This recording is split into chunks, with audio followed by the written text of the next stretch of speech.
ये देखिए, ये हमने बांट दिया। और अब बताओ इस कागज में जगह कहाँ बची है? ऐसी बातें कहना जिसका ना तो सिर हो ना तो पैर हो। केवल कह देने से कुछ नहीं होता है।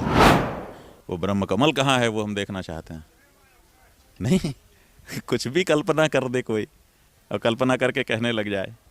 आप बताइए, एक कागज हमारे हाथ में आए ऐसे, एक मान लीजिए कि ये कागज है और हमने इसके इधर लाइन खींची, इधर लाइन खींची। अब इसके कितने भाग हो गए? 4। ठीक है। या एक कागज हमारे हाथ में हो, उसको हम ऐसे फाड़ें और फिर दोनों को मिला के फिर एक बार फाड़ दें, कितने टुकड़े होंगे? 4 ना। अब उसमें बीच की जगह कहाँ बचती है? आदि शंकराचार्य जी ने 4 पीठ बना करके भारत को 4 दिशा में बांट दिया। अब जगह कहाँ बची बीच में? लाओ कागज हम दिखा दें इनको। एक कागज दो, जल्दी दो। सादा कागज दो ना, एक कोई भी एक दे दो।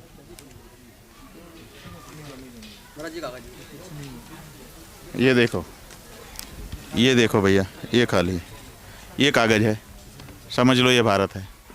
आदि शंकराचार्य जी ने 4 शंकराचार्य पीठ बनाए, चारों को माने भारत को 4 भाग में बांटा। अब हम बांट दे रहे हैं आपके सामने। ये देखिए कितने भाग हो गए? 2 भाग हो गए। अब हम बता दे रहे हैं, ये हमने बांट दिया। और अब कितने भाग हो गए?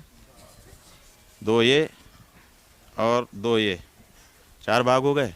अब बताओ इस कागज में जगह कहाँ बची है? पांचवें के लिए कोई जगह बची है?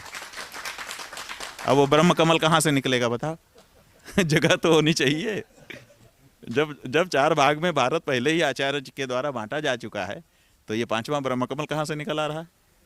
ऐसी बातें कहना जिसका ना तो सिर हो ना तो पैर हो। हम क्या कहें? या तो तरस खाएं और या तो हंस के मुस्कुरा करके अपना काम में लग जाएं। इससे ज़्यादा क्या कर सकते हैं आप बताओ? ये सब बातें नहीं है। आदि शंकराचार्य क्या इनसे ज़्यादा समझदार नहीं थे? जब वो बांट रहे थे तो उनको नहीं पता था कि बीच में ब्रह्म कमल है, उसका भी क्या करें? उसको छोड़ दिया उन्होंने कि ऐसा ऐसा समय आएगा, फिर ये होगा, फिर अमुक नाम का आदमी आएगा। बताइए ये कैसी बात है? और अभी तक आदि शंकराचार्य के बाद से लेकर अभी तक वो जो ब्रह्म कमल की जगह है, अगर 1 मिनट के लिए मान भी लें कि कोई है, तो शंकराचार्य जी ने अभी तक उसका धार्मिक संरक्षण नहीं किया। अभी तक वहाँ का कौन धर्म निर्णय करता था? और अभी तक जो धर्म निर्णय करता था, अब वो किस आधार पे हट जाएगा? उसको कैसे हटाया जाएगा? जो 2500 साल से उस जगह का धर्म निर्णय कर रहा था, उसको किस अपराध में हटा दोगे भैया कि आप बन जाओगे? नहीं, ये सब सोचने की बात है। तो केवल कह देने से कुछ नहीं होता है। कोई भी चीज़ कही जाए उसको कसौटी पे कसना पड़ता है। बिना कसौटी पे कसे कहे, ये मूर्खों की बात है। इसलिए जो बात कही जाए उसको कसौटी पे कस के तब बोलना चाहिए। कीदृक वाचो विद्वान कीदृक वचो ब्रूते। विद्वान कैसी बात बोलता है? तो विद्वान जो है अर्थवद धातुर प्रत्यय प्रातिपदिकम, अर्थवत सार्थक बात बोलता है, निरर्थक बात नहीं बोलता है।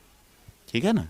तो इसलिए ब्रह्म कमल नाम की कोई चीज़ नहीं है और ब्रह्म कमल कहीं अवशिष्ट है नहीं। 4 भागों में 4 क्षेत्राधिकार भगवान शंकराचार्य जी ने पहले से बांट रखे हैं और चारों क्षेत्राधिकारों के संरक्षण के लिए 4 शंकराचार्य पीठें निरंतर कार्य कर रही हैं और वो सक्षम है, करती रहेंगी।